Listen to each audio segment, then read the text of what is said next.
সুভাষ রান্নাঘরে আপনাদের সবাইকে স্বাগত জানাই। আমি আবার চলে এলাম একটি রেসিপি নিয়ে। রেসিপিটি দেখুন, দেখে ভালো লাগলে লাইক, শেয়ার, কমেন্ট অবশ্যই করবেন। আর নতুন বন্ধু হয়ে থাকলে একটা সাবস্ক্রাইব করে দেবেন। আমার আজকের রেসিপি খাসি মাংসের পাতলা ঝোল। আমি কিভাবে এই খাসি মাংসের পাতলা ঝোল বানাই সেটাই আজকে শেয়ার করব।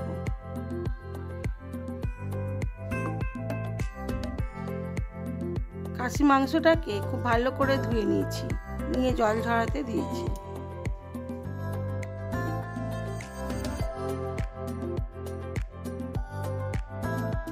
এবারে মাংসটাকে ম্যারিনেট করে নেব। দিয়ে দিলাম স্বাদ মতো নুন, হলুদ গুঁড়ো, লঙ্কার গুঁড়ো,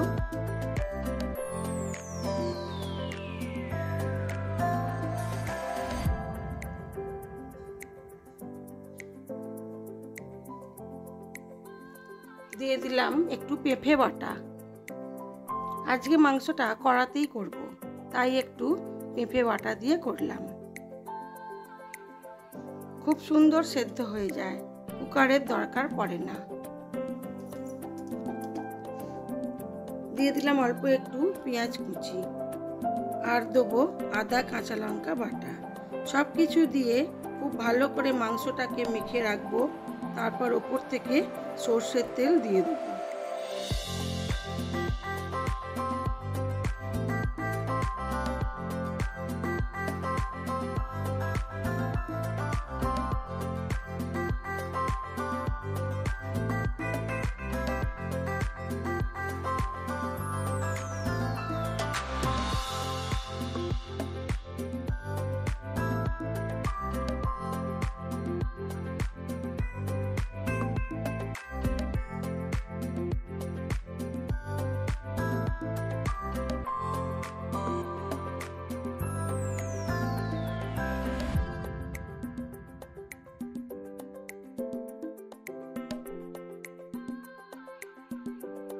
বেশ অনেকক্ষণ মাংসটাকে ম্যারিনেট করে রেখে দিয়েছিলাম। ওপর থেকে একটু কাঁচা সর্ষের তেল দিয়ে দিলাম।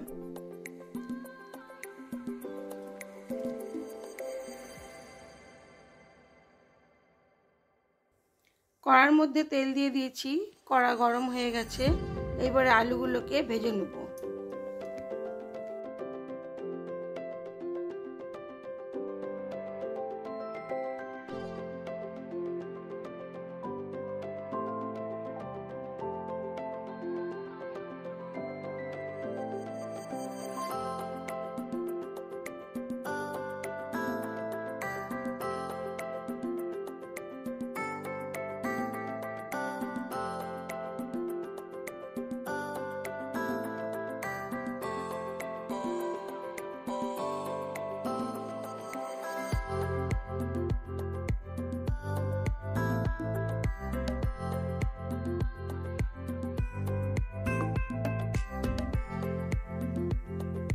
আলু ভেজে তুলে নিয়েছি। দিয়ে দিলাম তেলের মধ্যে জিরে লঙ্কা ফোড়ন, আর দিলাম থেতো করা রসুন।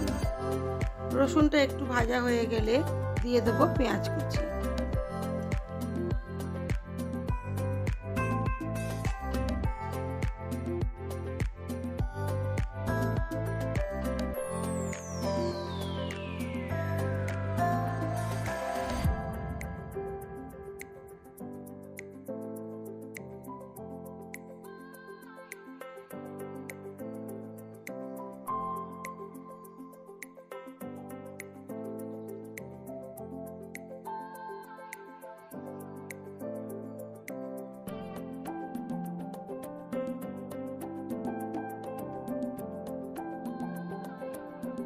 আমি সবসময়ই পেঁয়াজটাকে ঢাকা চাপা দিয়েই ভাজি। এতে পেঁয়াজটা খুব তাড়াতাড়ি নরম হয়ে যায় এবং গ্রেভিটাও সুন্দর হয়। পেঁয়াজটা ভাজা হয়ে গেছে। দিয়ে দিলাম ম্যারিনেট করে রাখা খাসির মাংসটা। এবারে আমি এটাকে ঢাকা চাপা দিয়ে করব।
দিয়ে দিলাম টমেটো বাটা। আজকের মাংসটা একটু পাতলা পাতলা ঝোল ঝোল করব, সেই জন্য মশলাগুলোও একটু জল দিয়েই বেটেছি। দিয়ে দিলাম ভেজে রাখা আলুগুলো। এবারে এটাকে ঢাকা চাপা দিয়ে দিয়ে ভালো করে কষিয়ে নেব।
যেহেতু আমি মাংস ধুয়ে রান্না করি, তাই মাংস থেকে বেশ অনেকটা পরিমাণই জল বেরিয়েছে।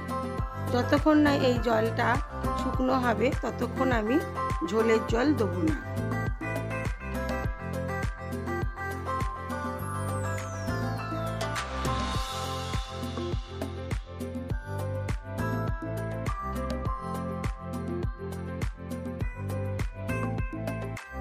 খুব ভালো করে মাংসটা কষানো হয়ে গেছে। দিয়ে দিলাম গরম করে রাখা জল, যতটা আমার ঝোলের দরকার।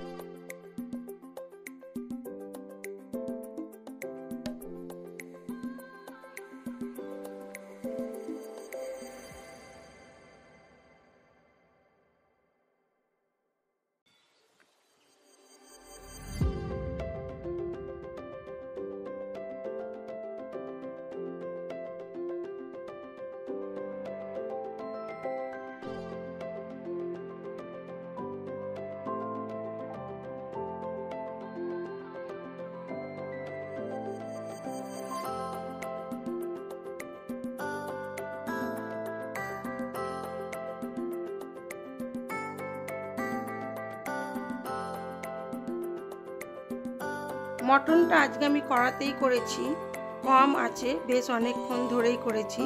আমাদের আজকে ডিনারে ছিল পাতলা ঝোল খাসি মাংসের, আর ছিল ঢ্যাঁড়স ভাজা, স্যালাড, শসা আর লেবু।